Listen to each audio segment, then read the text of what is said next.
this is an example, right? So I talked about game design being a part of it, but I didn't talk about how. And this is things to think about for designers and producers and things like that, right? You want to get people to play for a longer amount of time. You need to keep people retained. So how do you keep users playing again and again? What are the features in your game which makes your game people want to come back to the game? Usually what happens with a linear fixed time game where you have a story, once he's finished the story, he's not going to come back, right? Or if it's just even a casual game, there's more possibility that he'll play for a longer time than just finishing a story. Suppose I have a story which is very short, but then I have a casual game like a Bejeweled or a Tetris. Those games people just keep coming back and playing it.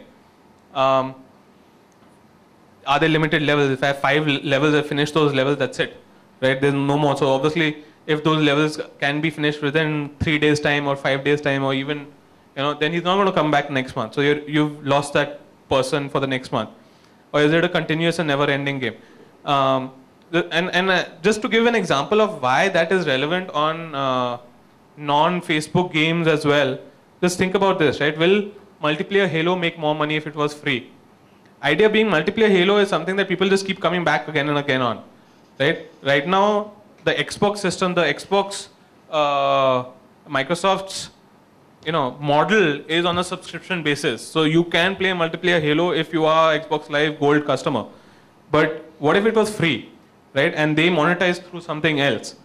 They had a freemium model. And just imagine the number of people who could possibly play.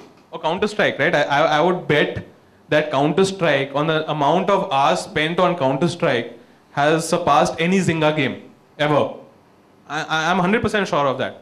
But what if Counter-Strike was free? Just imagine how many hours it would have been then.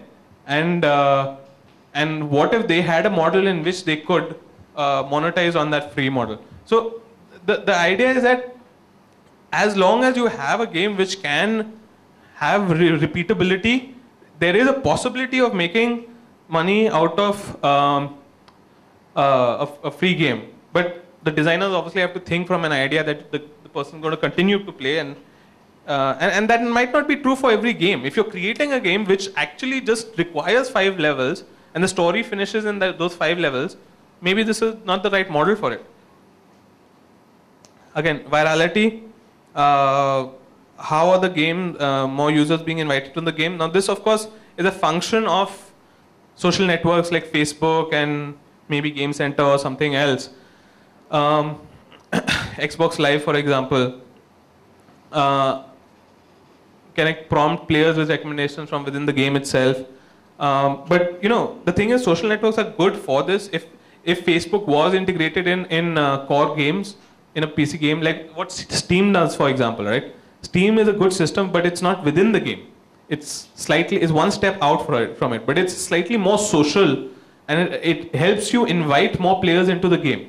So if I know that you're a friend of mine on Steam, and I know this is what you're playing, I'll be like, okay, this is interesting, let me go try it out. I know this guy, I trust his feedback, let me go try it out. But imagine if that was built into the game itself, right? The game itself has said, okay, fine. And as a designer, what the designer should also think is, okay, what is the benefit that the player is going to have in creating this kind of virality within the game? And it doesn't have to be a fake benefit like a lot of social Facebook games we've seen. It could be a much better benefit, something that, I don't know, I mean, that's up to designers, that's up to the creative guys to think about, right? And but it's not necessarily a social network also, right? I've seen games which have buttons which say, okay, fine, email a friend. And that has worked very well virally. And that's got more people in. For pure mobile games, maybe you can use a phone number. That's something that we've toyed with in the past.